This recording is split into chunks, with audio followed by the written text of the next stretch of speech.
everybody. Welcome back. It's been a little bit since our last episode, but today's episode is going to feature Bob Hickes of Keystone Kubb. He is also one of the co-founders of the East Coast Kubb Championship, which should be going on this weekend. Obviously, it's been postponed due to this COVID-19 pandemic.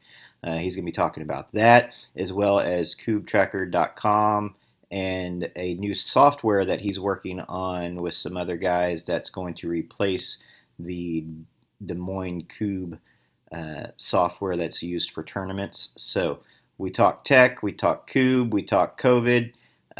We even talk about Kubb trading cards, believe it or not. So enjoy episode 7, Bob Hickes. How you doing, Bob? Pretty good. How you doing, Kyle? I'm all right. I'm just riding out this quarantine thing like the rest of the nation and the rest of the world, really. I hear you. I mean, take it one day at a time, really. At this point, Yeah, I mean that's all we can do. Exactly. It's Yeah, an interesting couple weeks, no doubt. it has been. Are you still able to play some Kubb in the backyard or anything like that while we're on lockdown? Yeah, I mean, from a Coop perspective and from just life in general, hasn't changed much. I mean, I've been working from home anywhere for 2.5 years, and so my schedule and what I do is basically the same, except I'm not with anybody else. But for the most part, I practice alone most of the time anyway. So yeah, I still get out there, weather depending, this time of year, and it's warm enough in PA anyway that this winter's been phenomenal. So other than rain and extreme wind, I've been out a good bit. So how about you? Not as much as I would like because we've gotten a lot of rain. Yeah. I think So it's rained. I think it's rained. I think we're going on 12 or 13 days in a row right now. wow. And I think it's set to break the wettest year in for the state's history. We've been getting a lot of rain, so that's definitely put a damper on the Kubb. Yeah. In my backyard, when it rains, it all just kind of drains down toward the left hand side of everything, and Mm-hmm. it's all washed out and gross. But Yeah. yeah, so not a whole lot of playing of Kubb. We played a couple weeks ago when we found some good weather. We had it for some good weather for a couple hours on a Sunday, and were able to play for a couple hours then. Um, but that's been 2 weeks now at least. Yeah, I know I got out Wednesday. Um, I can play during my lunch breaks at work, so weather depending. During the week, I can squeeze in an hour here and there. Yeah. But we've had a ton of rain as well. We've been lucky. Like if it's cold enough, it'll all be snow, but it hasn't been the last 5, 6, 7 years. It just feels like it's generally in the 40s and we Yeah. get rain. We're in Pennsylvania. Outside of Philadelphia, I'd say about 45 minutes to an hour east of, or I guess west of Philadelphia. I guess you go east of Philadelphia in Jersey, but west of Philly. So right off the turnpike, right in between Harrisburg and Philly, if you know the state at all. But yeah, it's kind of in the middle of nowhere, kind of Amish country. Yeah. Yeah. So Keystone Kubb, that's your club, huh? Yes, that is our club. We've been around for, I guess, almost 6 years now. Yeah. But yeah, that was, we started that with where I used to work, and we had um, 4 coworkers that we all played at lunch, and so that's kind of where that formed. But yeah. How many active members do you have? That's an interesting question because I don't know. I really don't know because we tend to do things not as much locally other than we run our events. So, and we do the virtual league, but that's fairly new. So, we don't really have events where everyone really gets together. So we definitely have the 4 co-founders, and then there's, people on the fringes that do participate in Mhm. our tournaments and in the virtual league. And, you know, whether they consider themselves members or not, they didn't form another club, so assuming they are, but I'd say somewhere really small, like maybe 6 to 10. Yeah.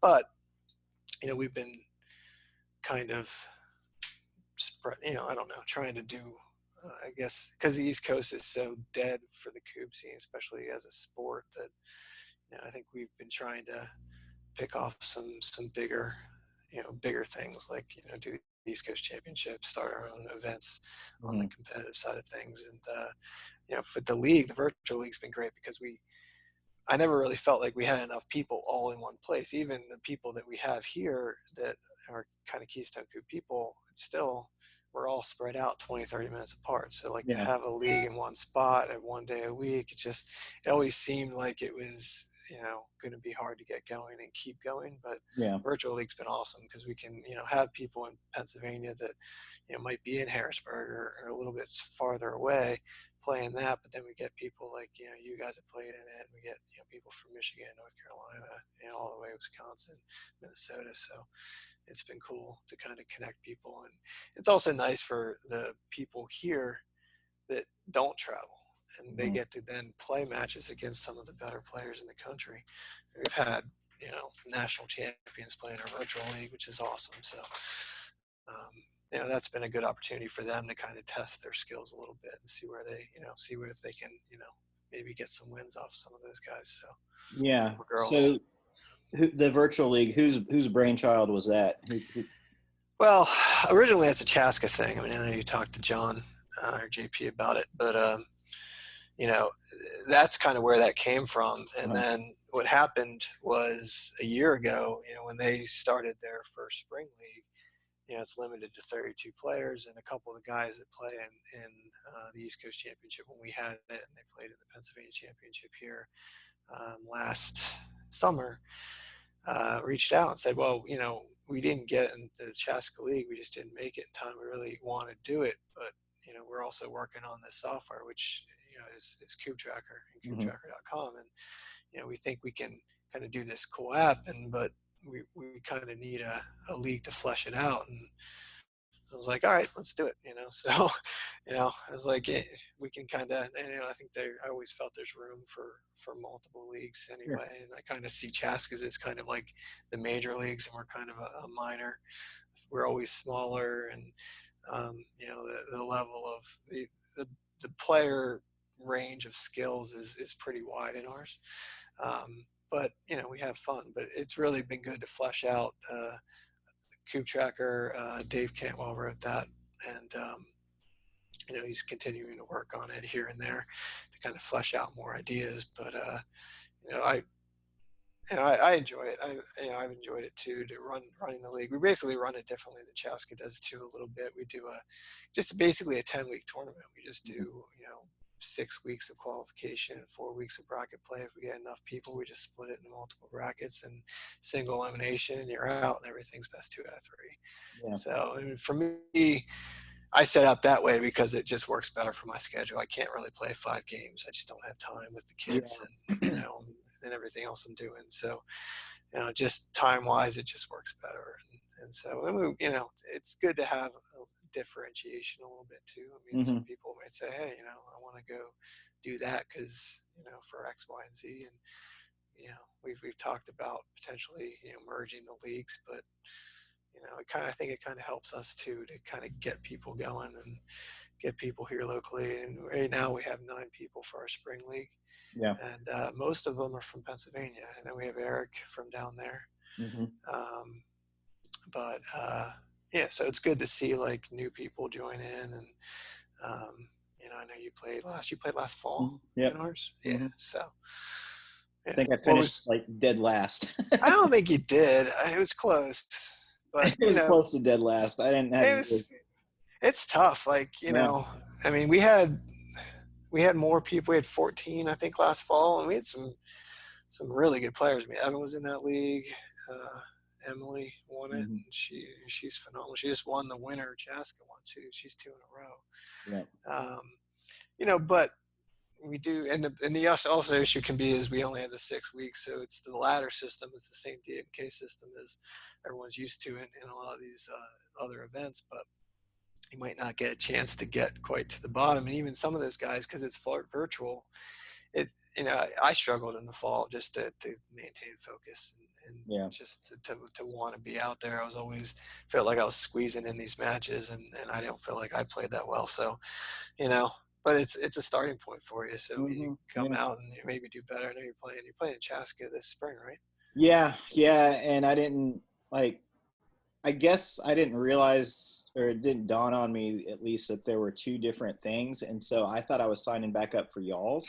Okay. And And you're then more welcome to. People do both. I mean, we've yeah, had people that love Cube, especially now that we're all kind of stuck. We don't know how long this is going to last. I mean, it might be yeah. the only competitive outlet we get for a while. And so like when I realized we weren't doing the Cube Tracker, I was like, oh wait a minute, this is the Chaska thing. Like And you're I you're was in, I was you're in the just big leagues now, man. yeah, I was thoroughly confused with everything. And then I see my bracket, and I'm like, oh hell, I'm screwed. Ethan Fournier, or I don't Oh know yeah, how you he's say his last phenomenal. name, Forney, I believe. Yeah, but he's in my bracket. So I'm like, oh f, it's only the world 1v1 champion there. yeah. That's So nothing. maybe I need to break out my Defending East Coast champion too. yeah.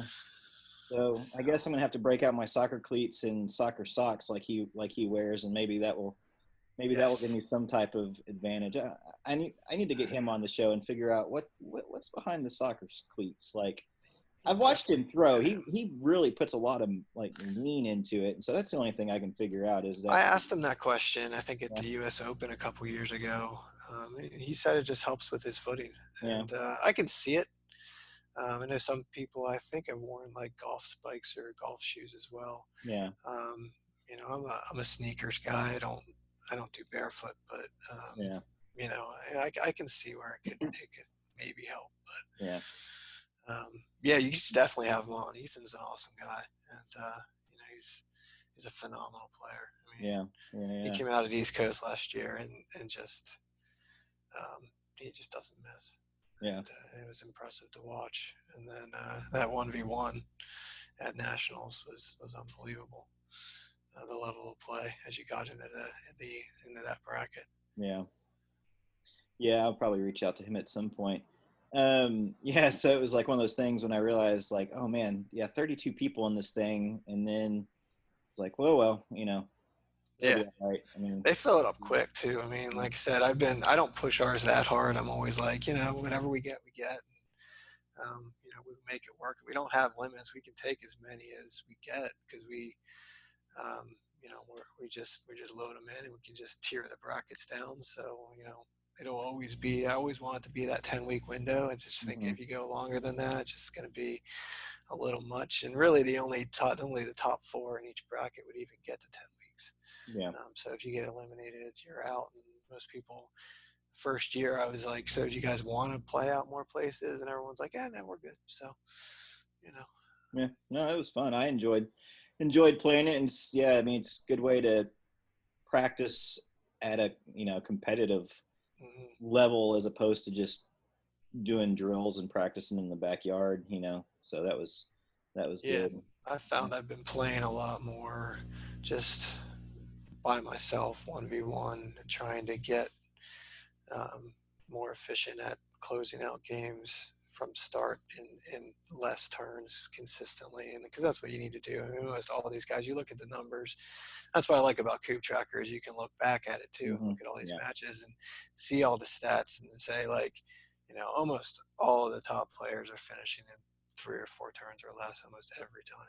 yeah, So it's like that's kind of the goal, and but sometimes they go longer. You never know. hmm All these guys, they're not perfect either. So yeah.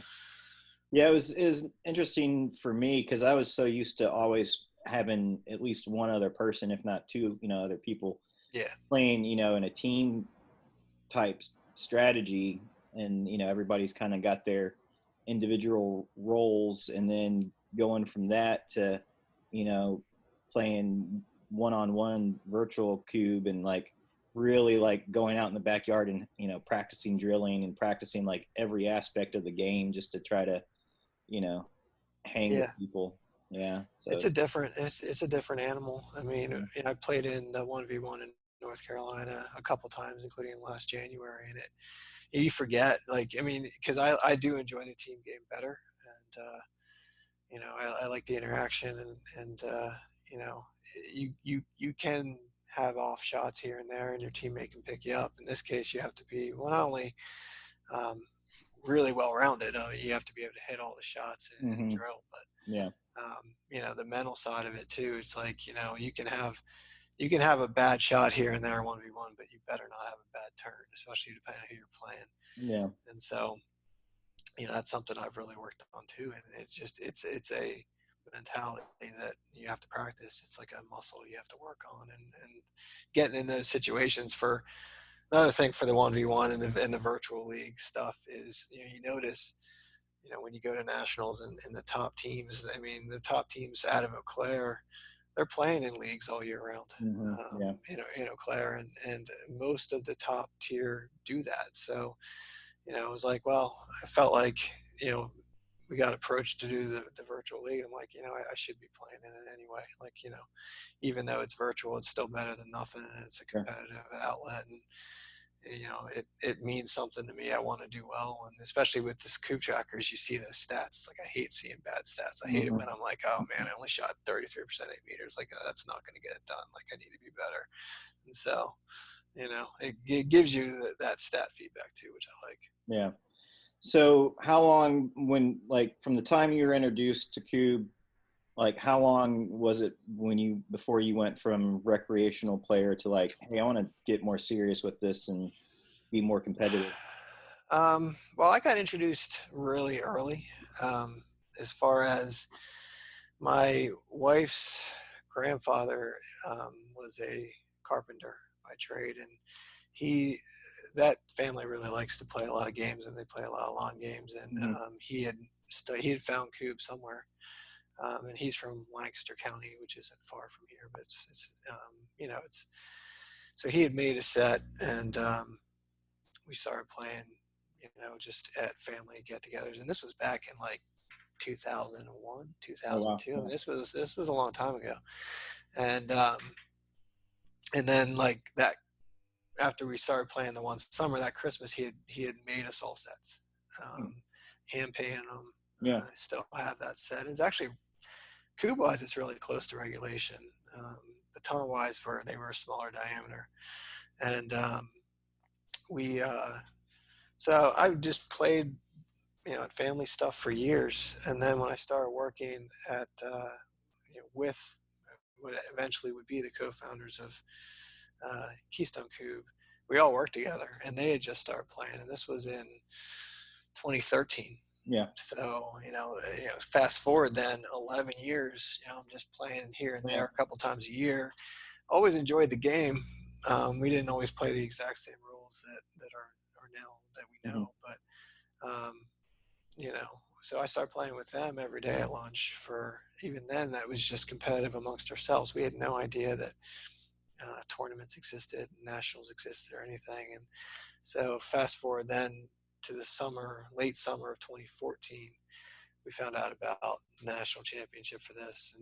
And at that point, we already knew we played 4 or 5 days a week for almost a year Hmm. already. Um, so we decided, hey, we're gonna go to Eau Claire, and that was in late August. So we had 9-10 months um, to kind of prepare, and that was so nationals in 2015 was our first tournament we ever played in, similar to you guys. Hmm. And but even then, I was definitely into it. I mean, I think I was looking for a competitive outlet, something, because I had an injury playing soccer back in my early 20s, and kind of lost a lot of competitiveness with sports, and really missed it. So I think, looking for something like Kubb, and just you go out there, and everyone was so welcoming, and you get to see the top end. And Hmm. Yeah. we got our butts kicked, but you see the top end play, and you're like, okay, one, I get it now. Like, I get what they're doing and what I Hmm. need to do to get to that level, and I also understand that it's gonna be a grind. It was, you knew it was gonna be hard to catch them, because they're so far ahead of you, Hmm. and playing so much more and so many more events. And so, I think at that point, we were pretty determined to go back to nationals. So at that point, I think we were set to be competitive. So really, it was, I guess, like 13 years. I mean, it was a long time, Yeah. but Wow. That's awesome. yeah, yeah. So And you said that was your wife's grandpa. yeah, How did he know about the game? I don't know. I don't know if there's a lot of people that play in Pennsylvania. Yeah. There just aren't a lot of people that play as a sport and competitively at all. They Okay. just play in the family. So there's been, it's definitely around. Uh-huh. And there's a lot of people that I've had, with Coop shirts on and stuff where I'm out playing and they'll know what I'm doing. There's a lot of people that don't. Mhm. But, so I don't know exactly where I heard from it. And he's 95, 96 years old now. He's still alive and doing well, but he can't play unfortunately anymore. He's wheelchair bound at this point, but he's still, every time I see him, he's like, "So you still throwing? You stay, Mhm. you still playing?" So he seems to get a kick out of the fact that I'm playing this thing that he introduced me to. Yeah. No, that's awesome. Very cool. Yeah, that's neat. Um, Country Cube, they're based out of PA, aren't they? Based out of Ohio. Ohio, that's right. Yes, they're Amish made sets in Ohio. Yeah. But yeah, we've worked really closely with them. They've been fantastic Yeah. with not only East Coast Championship but PA Championship as well. We use the same sets for both. But Yeah. you know, Yeah, we played them the first year that we went to Eau Claire. you did. And They were then in your group because I remember yeah, talking to AJ, who's the owner and founder of Country Cube. We knew based on the brackets that the fourth seeded team from your group would come to play us. yeah. And at that point, he'd gone through the first two and matches and hadn't won yet. I'm like, you got to win one, man, because you're going to play us in the first round. And he did not want any part of that. Yeah, no, we got So, stuck with that. So yeah, so we ended up playing you guys, which is awesome because I wanted to meet you guys anyway. But then we got to play against you, so that was cool. you're like, oh man, they made the drive all the way for this. Yeah, it was fun It's though. got to start somewhere, though. Yeah, yeah. You guys, how did you do last year, though? You We did did it. better You last year than we did the did first much year. better. Yeah, Yeah, that's normal. That's we good, ended though. up coming in. I think we finished second in our group. You guys had a throw off on Yeah, two. with the New Mexico club guys, and they are awesome. I hope they come back this year because they were super fun, just good down to earth guys. And then we did okay. They Did beat you us get in the to? throw off, but then we made it into one of the other brackets. I can't remember exactly how it I works. mean, so if you lose in the first round, which is when you lost when we played you, Hmm. you go to the bronze bracket, and then if you win that one, so if you won your first match beyond group play, then you go to the round of 64. Yeah, Which if you lose there, you go to the silver bracket, which I don't know, and then after that, you're playing to go to Sunday. yeah.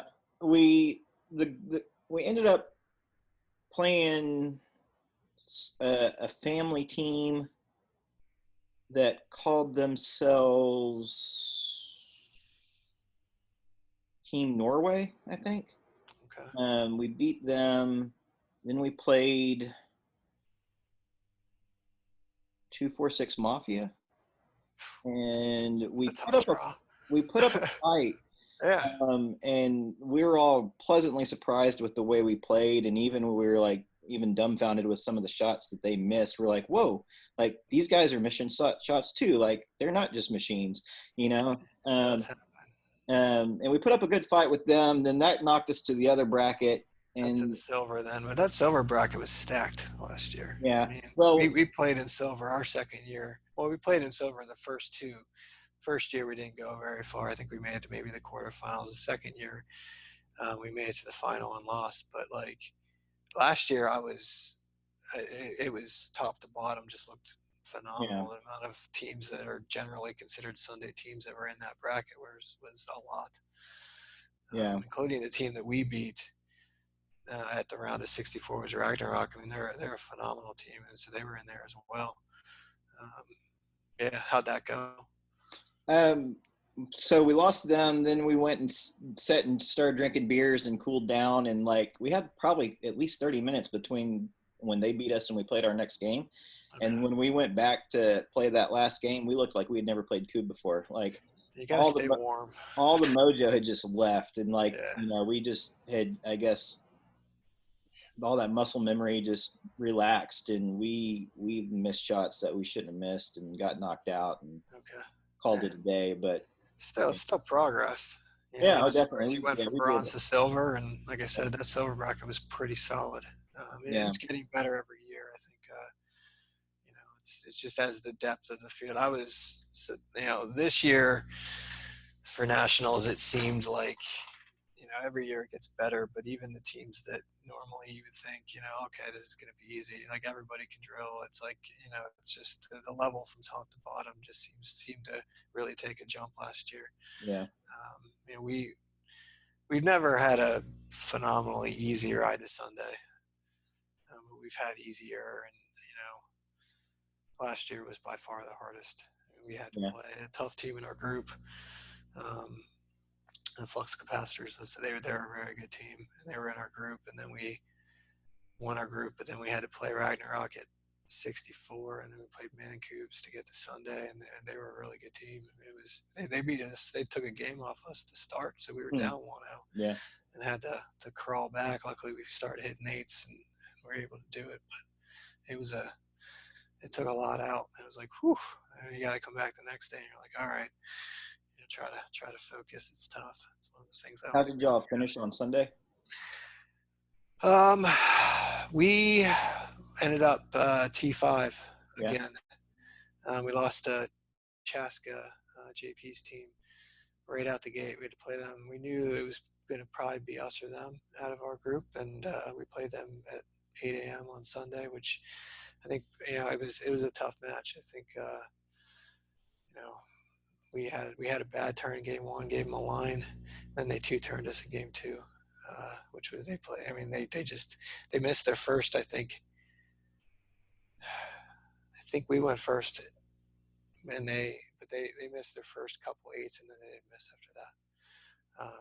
And it was a good show, but after that we won our next two matches, but ended up T5. So Yeah.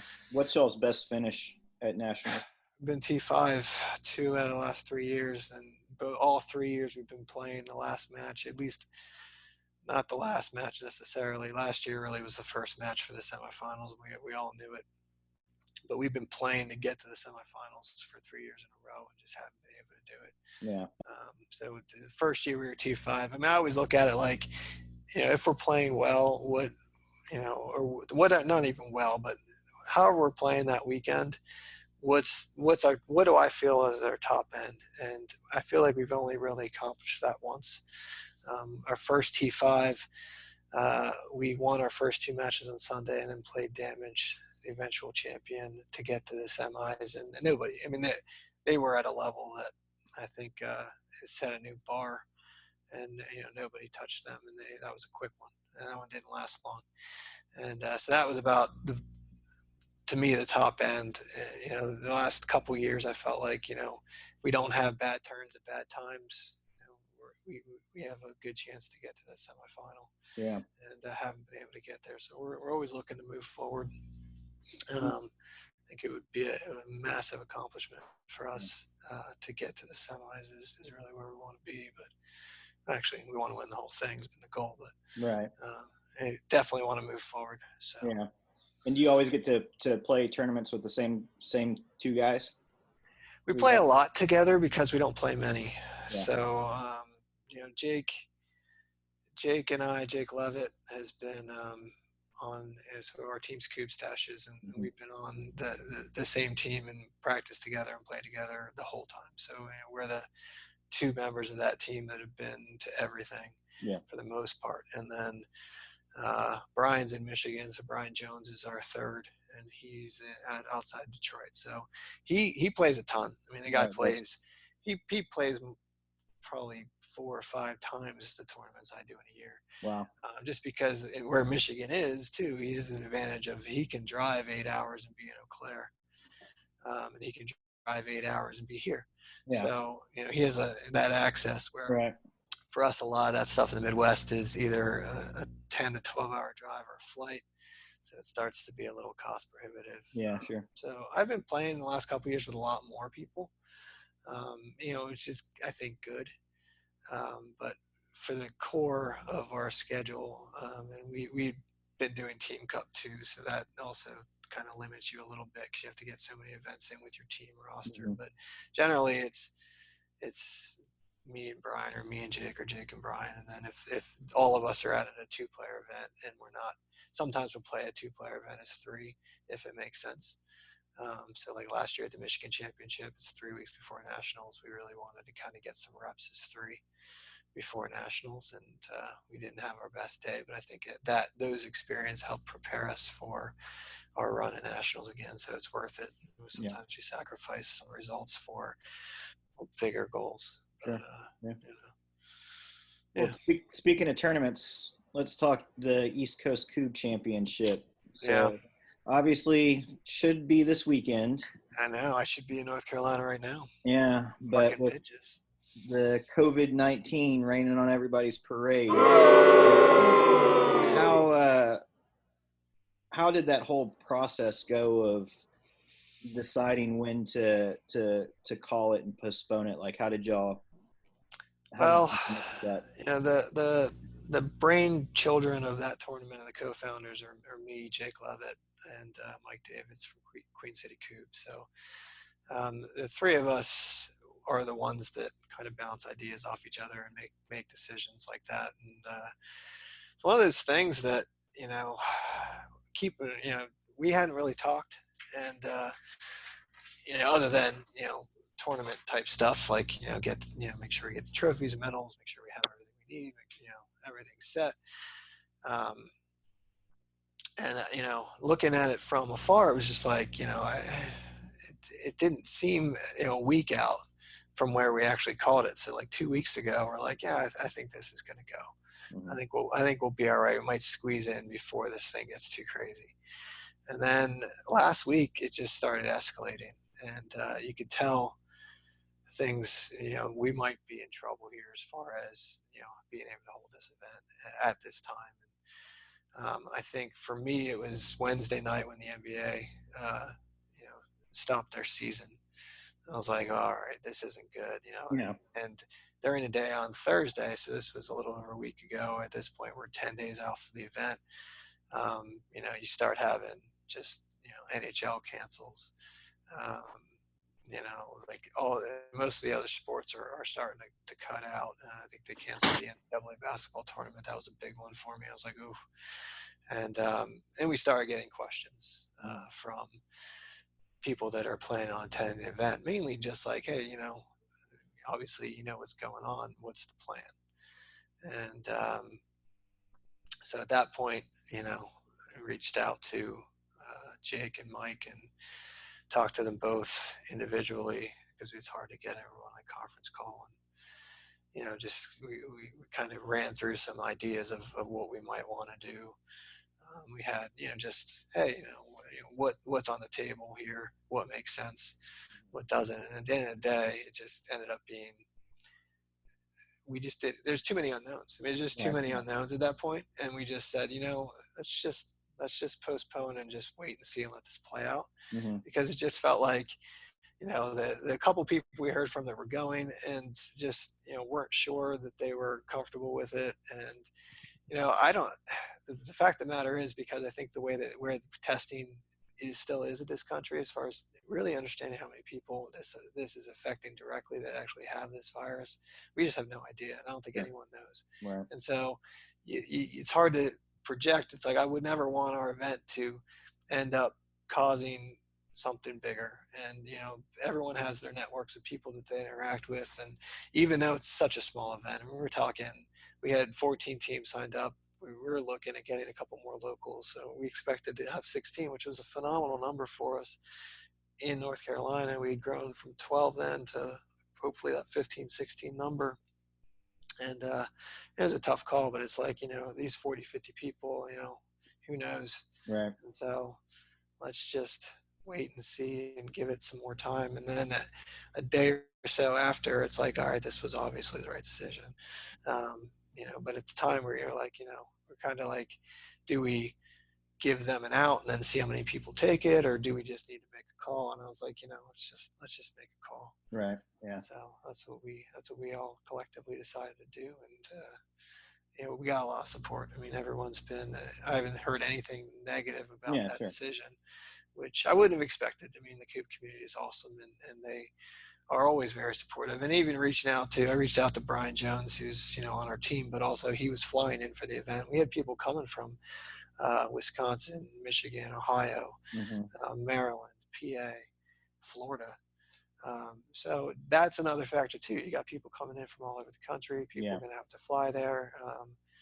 You know, so I want to take his temperature as far as what would it mean if we just postpone this? And he's like, at this point, it's probably not a big deal. And I don't think it was for his flight. They offered him vouchers and no big deal. And he's not out on anything, so that's good. Yeah. Yeah. But, yeah, it's Yeah. tough. It's tough Yeah. now sitting here and saying, Mike David's texted me today, and he's like, have you seen the weather forecast for this weekend down here? And I was like, I haven't wanted to look at it. And I did. And it's just, tomorrow's going to be perfect. 74 degrees, no wind. I'm Yeah. like, last year was perfect too. And I'm like, so what we're looking at now, and we haven't announced this at all, is we're hoping that, we can get through what we're going through now, and events can open up again. I think we'll take the same approach Nationals did, as far as, we're not going to open up registration for any of our events, including PA Championship, until we know that we can have gatherings of 50 or Hmm. more again. Yeah. Until that happens, we're kind of all waiting and seeing. But right now, our tentative date is November 7th. So we're Okay. looking Cool. at first Saturday. We knew when we postponed that if we can get through um, this period and get things back to a little bit more normal as far as social interactions are concerned, that we can leverage Charlotte's weather. I mean, their Yeah. weather, that's why we were in March and November. In most places that play Coop competitively wouldn't be the best situation, but for them, it'll be nice. So, Yeah. and we didn't want to step on anyone's toes. So, we know there's a tournament in the Blasters that Raleigh Coop puts on, is a team event. They usually do it in October. So I talked to him too before with the date. It's like, does this work for you? What do you think? And when are you going to put that event on? Because, most, we can have two events in the same state within weeks of each other, and both can be fine and be well attended. But, we don't want to schedule them the same time. So we Right. figured Yeah. let's just do November. The only thing that was brought to our attention is daylight savings is over at that point. So we might have to condense things a little bit because of daylight issues. But, Yeah. we're hoping to get it in. Yeah. We'll see.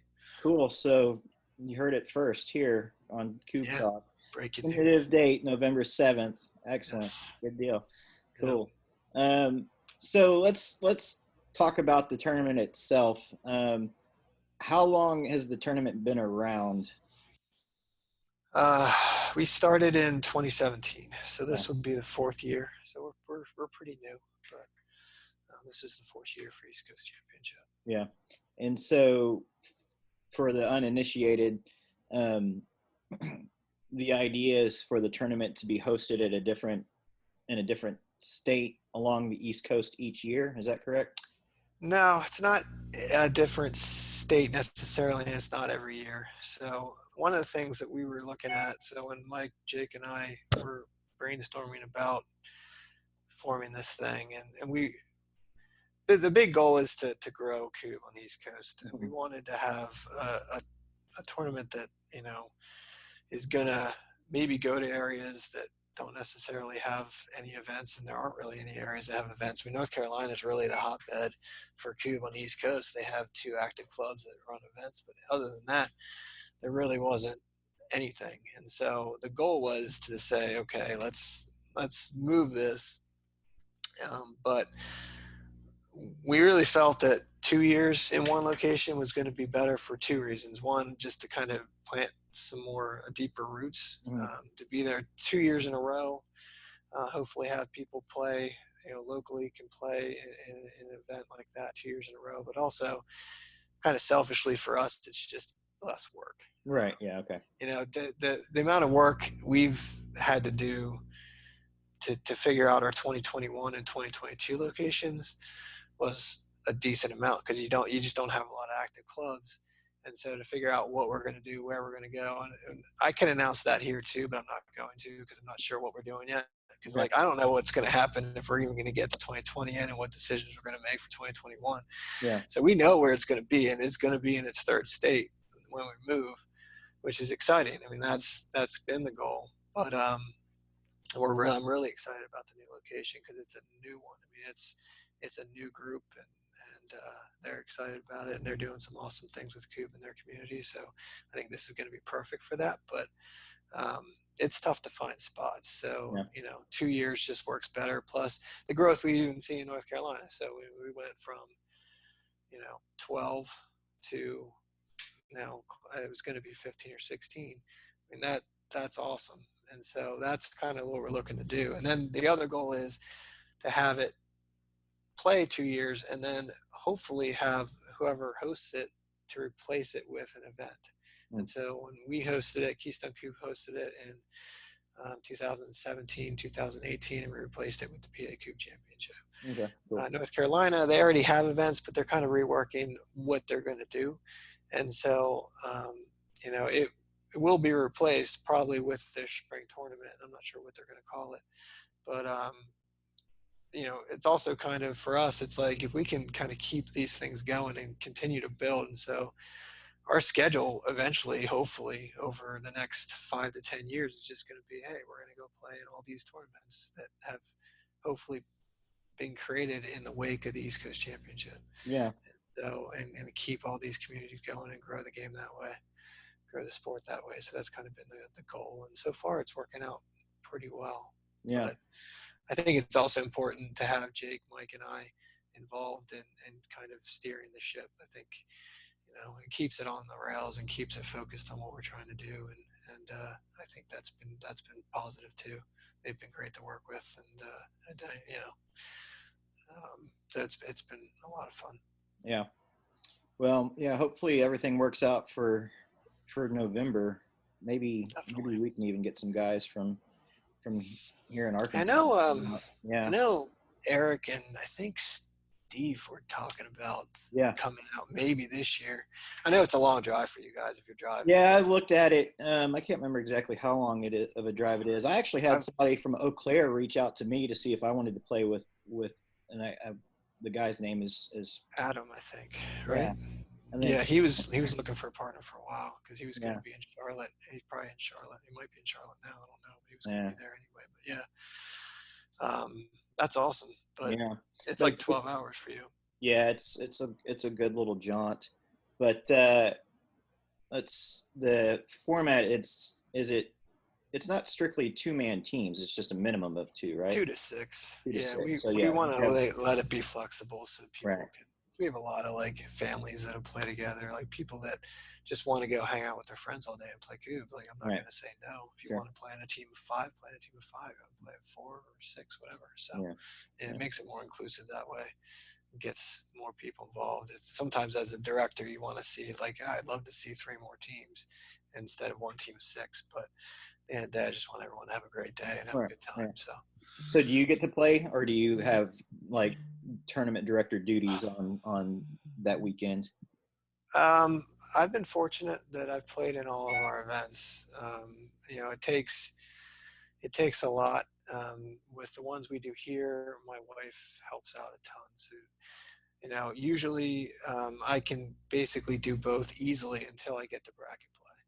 Once I get into bracket play, kind of, the rubber hits the road, and I can't run the silver brackets or the constellations at all at that point. They're just running on a different schedule, and it doesn't work out. Mm-hmm. So, generally at the size of these events, because I mean they're in the most we've had, I think, is 22 teams. That maybe the first year, 20, 21, somewhere in that range, the first year for East Coast. So.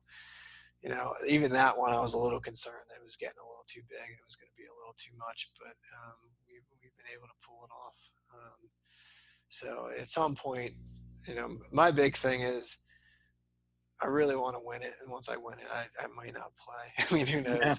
I always have to differentiate between like my goals and as a player, and then kind of to make sure I run a good event, or we have a good event, and I'm always Hmm. running it. And last year Mike Davids basically ran it, but we both played, so we had to kind of share and make sure that we were still on the rails. And it was a little nip and tuck here and there, but we were able to do it. You just never know. Yeah. It's a busy day, no doubt Yeah. about Sure. Yeah. Yeah. Yeah. Well, that's awesome. I'm glad you guys do it though and put it on. And there's I like the idea of growing tournaments out of the championship itself. That's a neat idea. Be cool to see what happens over the years. it. Yeah, I'm interested to see what happens as well. And like I said, this year was it was I expected at this point we were going to announce at we're going to announce tomorrow where we're going for next year and 2022. And I'm really excited about that, and really excited for what those guys are going to do, not only in the next 2 years, but going forward. Yeah. Um, Well, and they're not. you've already brought it up twice, so I mean, you might as well just spill I'm the beans. not gonna. I can't because we just don't. If we knew for sure we were gonna go in November, I would definitely tell you. But because of that, I have no Yeah. idea. Like if we can't do November for whatever reason, I'm not sure what 2021 is going to hold as far as where we're going to be. Maybe who knows? Maybe we have two events in 2021. I don't know, but we'll cross that bridge when we come to it. Yeah, sure. Well, what about in your in one of your messages to me, you mentioned something about the software that you guys are working on to replace the Des Moines Cube software that tournaments are using. Yeah, that I'm really excited about as well. That has been Jake and I have been working on that for a little over 2 years now. It's been quite a project, and it's on the side, and you get to it when you can, and it's a huge undertaking. Basically, what we're doing is we're taking that spreadsheet, which is phenomenal and is used all over the world, but it has its limits because it's written in Excel, and so we're software engineers, and Cube United was looking for software people to potentially take on this project, and I volunteered me, and then Jake was like, "Well, I want to be a part of it too." So more the merrier. He's a phenomenal software engineer, so he's done a lot of work. We've both done a lot of work on this thing, and so what we did, we have software now that's not released. We're hoping to release it to the public later this year. It's been used in, I want to say, at least 10 events. We got it to a point last summer. So it's a Windows application, and we have it for Mac OS X. So it's not on a web at all. And the reason for that is because when you're at an event, you run an event. A lot of times you won't have internet access, and if you do, you don't want your event to be hijacked if your internet goes down. So it needs to be to run. And so we have it on a laptop. You can do a secondary monitor just like the spreadsheet, but there's no limits to it. So there's no team limits. You can define as many brackets as you want. Right now we have a limit on the bracket size is 32 teams, but we're eventually going to expand that because really 32 team main bracket will be fine. But US Open has probably the most complex bracket system in the country, as far as they have multiple consolations. They drop their losers from the first round of a 16 bracket to a separate consolation. So we had to support all that, and we did. And so really last summer we've been working a lot. Like Evan Fitzgerald's been phenomenal as far as testing, and he's used that spreadsheet more than anybody. So he's been a huge one, support of the project, but also kind of bounce ideas off of, and if you want something, we do it.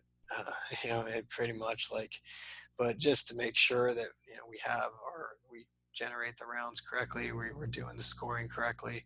All those things just have to be right. So we've been working really hard with him. But last year he started taking it out. We kind of beta this software, and as people have seen it, they've wanted to use it for their events. So it's kind of grown.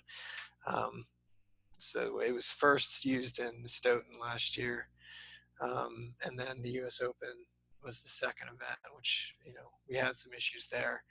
I fixed those issues and used it for the PA Championship the next week, and it's been really solid since. We haven't had any event problems. The problems we had at the U.S. Open were mainly just a little issue with the brackets, but they already had the brackets on paper at that point, so it didn't affect the event. Um, but it's evolved through. There was a point in August and September last year where it was used in every event for like 6 straight weeks, Oh, wow. which was awesome. And the feedback we've gotten on it is great. We really just want to get to the point where we're releasing this thing publicly so people can download and use it. Our goal is to have it, everything that's free now with the spreadsheet will continue to be free. We have big plans in the future as far as to have a web integration. We would love to have a phone app that alerts you as a team at the tournament to say, hey, so you can basically generate the next round or generate the brackets, and you get an alert on your phone that says, hey, you're playing on pitch 3 against these guys. We want to be able Yeah. to put in results there too. So you don't even have to go to the scoring table. You just put in the results to go to the web and come back down. Of course, you need internet access for that, but worst case is you can fall back and just go offline if you have to. But we have a lot of really cool things planned. I don't know how long it's going to take to get there, but right now we're focused on getting this out and hopefully and supporting. There's a lot of different formats that people use in Europe too that we're trying to support as well. So Yeah.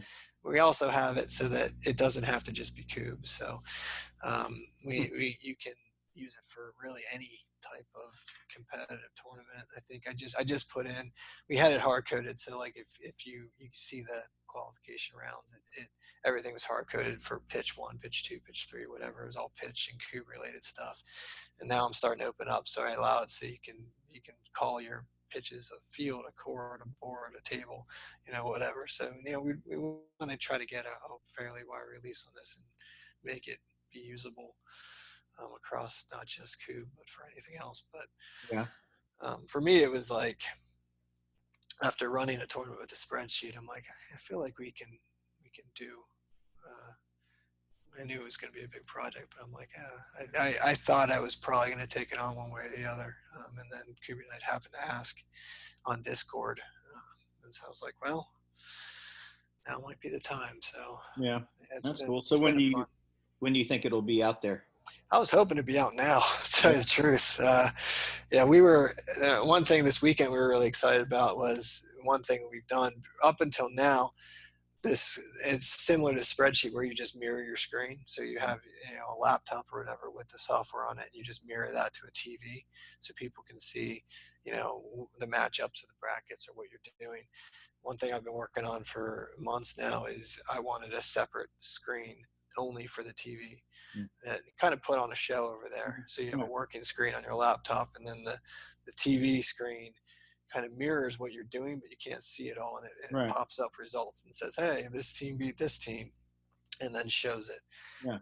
Or this team checked into the tournament, or whatever it is. And or it does a split screen on the qualification rounds and the leaderboard, like stuff like that. And so I have a whole series of an output window that I just kind of finished, and we were going to debut it this weekend at the East Coast Championship, but unfortunately that didn't come. So I'm hoping to get that at least released out so Evan can start testing with it soon. And I would really like, there's a couple more things I need to get into the first version before we release it. So there's a couple other things that we think mainly the European crowd would use to start that we want to try to get done, and then we need to have some sort of a help so that we're not getting calls all the time on how to use this stuff.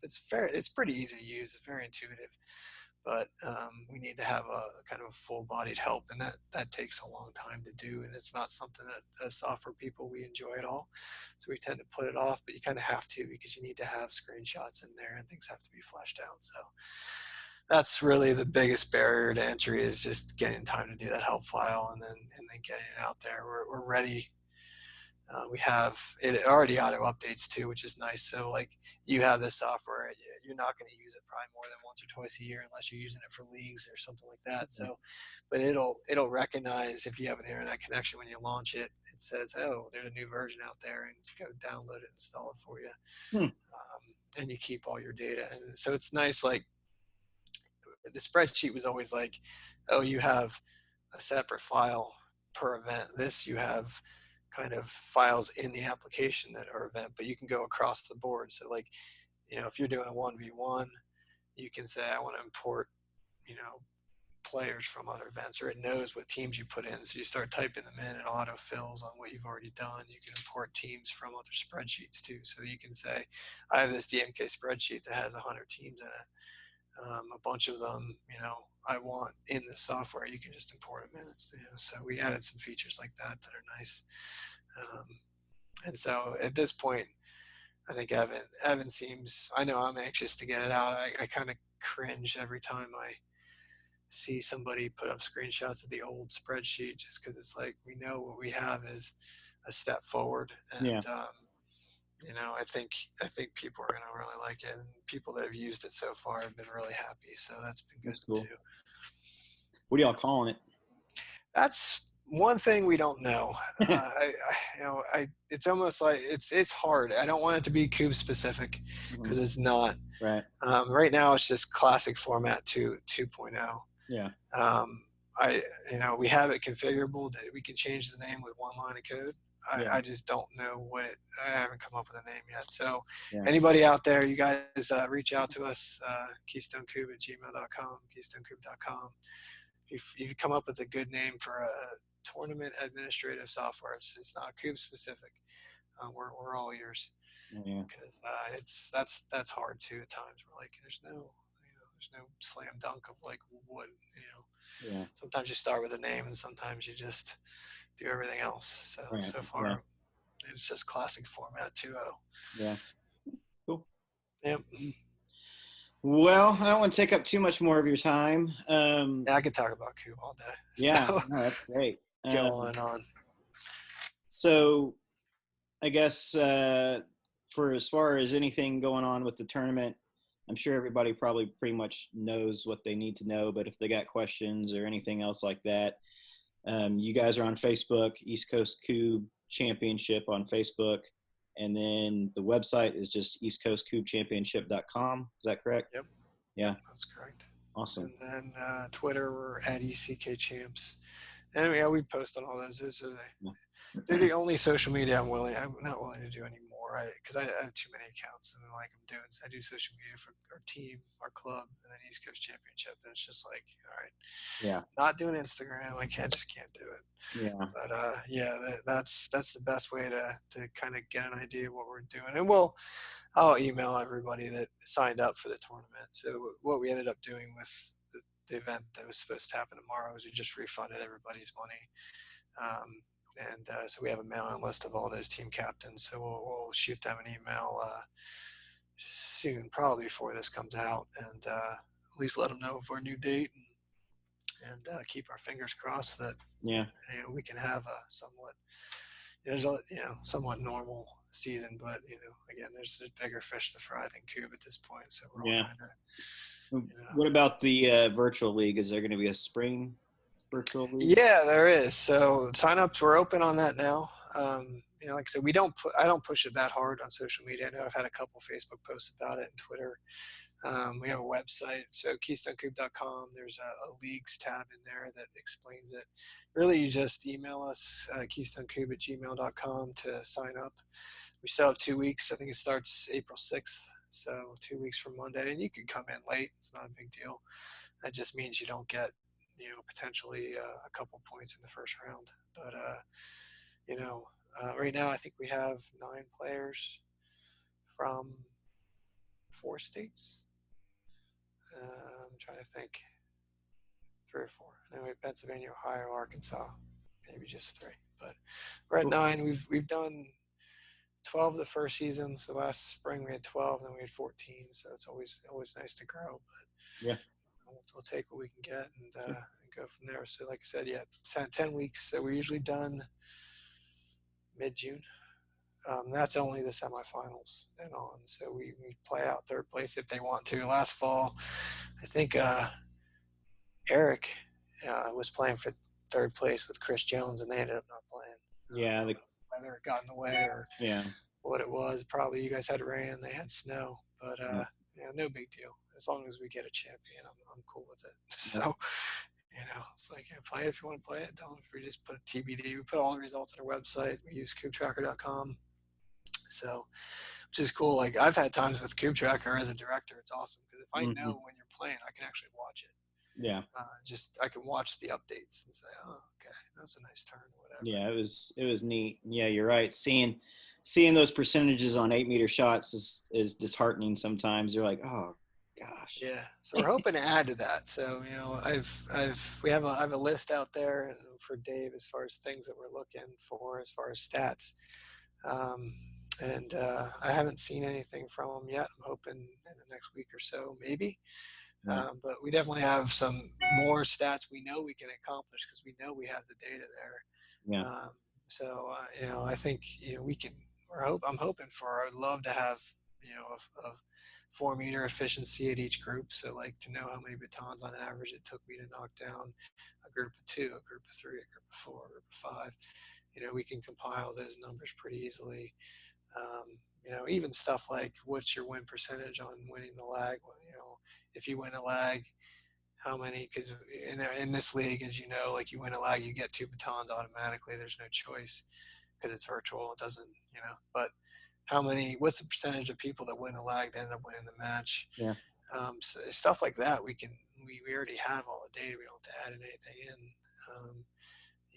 Even like penalty coup percentage, like how often do you throw penalties? Just how often do you give advantage lines? Mm-hmm. Just what number of cubes is your breaking point? All these things we have the data for. So Yeah. it's exciting to kind of see where that's going to go too. Mm-hmm. I think we've had players that are more excited about Kube Tracker and the stats that can be pulled from that than they are about our DMK replacement by far. And so, and I get it. I mean,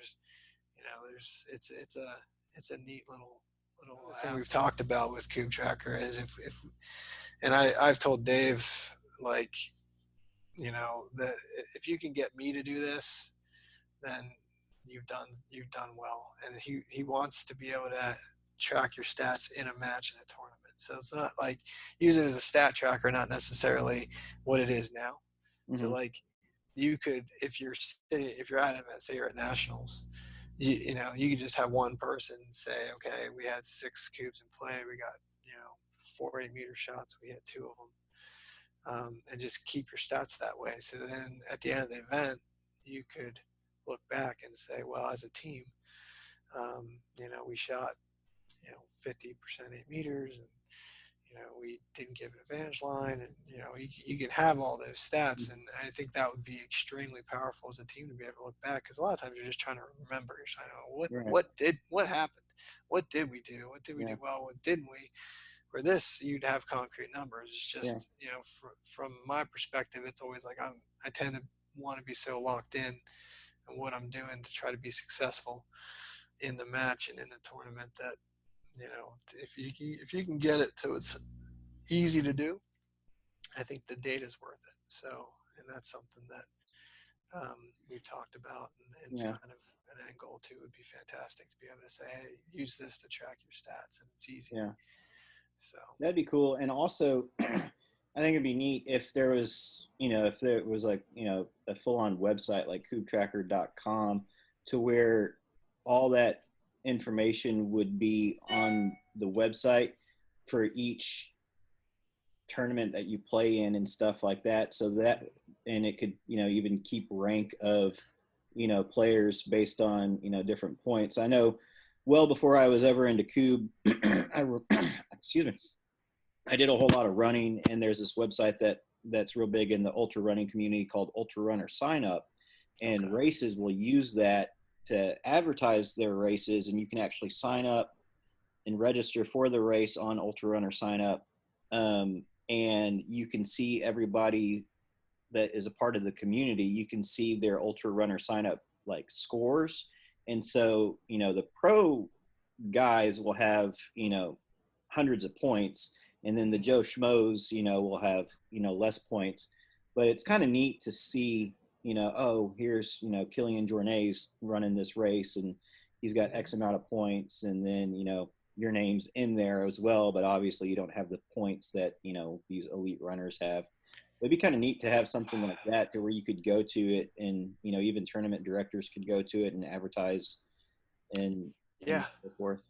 yeah. I think part of the goal at some point here with Coop Tracker would be, right now it's not like you said. You go to cooptracker.com. What are you looking at? I think one of the things we definitely want to do is make it so that you can, as a tournament director, or if you want to run a virtual league, you need to be able to sign up and set up your league and do those things as a self-service kind of portal. But I like what you're saying, though. I mean, same thing. Sign up as an individual. If we have tournament tracking, it could almost be. You ever use like Strava Yeah. for running, and I use it for biking. I could almost like if we could almost build like a Strava for Cube, where you could see people's stats that they recorded and like the events that they did, and give them virtual Hmm. kudos, and Yeah. like you said, what they accumulate, like these virtual points or like badges or whatever it is, or have Hmm. challenges. There's the sky's the limit. Yeah. It's just a matter of having uh, you know The a time. developer or developers that have the time to do it. And Yeah. Dave's awesome. He has a ton of ideas, but Dave's also one of the busiest people I've ever met. Yeah. He's involved, and so with a lot of things. So it's I think Coop Tracker is very much his baby, and I haven't written a lot of code for it, and so um, these are all phenomenal ideas. And I think one of the just bringing more of that stuff to this sport is gonna Hmm. just help it grow. Hopefully, um, I think we're all getting to the point where we understand how important a lot of these numbers are, and how it's important to be able to be consistent at no matter every phase of the game. And sometimes it's hard to really grasp where your weaknesses are, Hmm. and having those numbers and having the data behind it is going to expose what you need to work on. And so I think that really could help take a lot of people's game to the next level. Yeah. And so that would be exciting, as Yeah, you know. and it just would just legitimize it as a sport overall, Yeah, and definitely. you know everything seems to be so stats driven with different things and whatnot, and yeah, to have that hard evidence to say this is my weakness, this is my strength, and Mhm.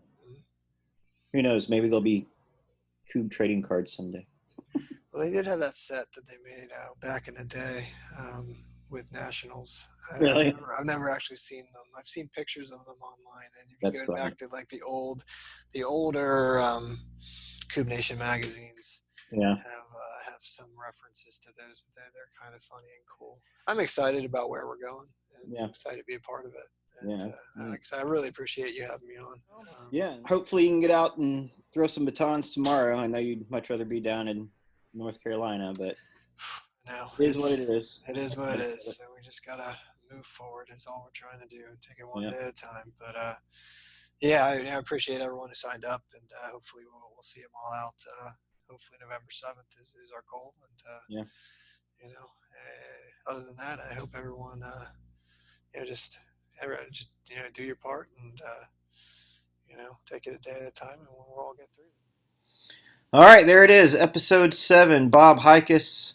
Thanks for joining us. Thank you guys for watching.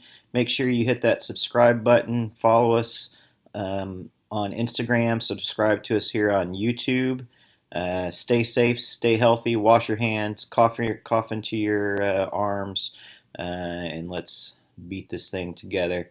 Until next time, we'll see you on the pitch.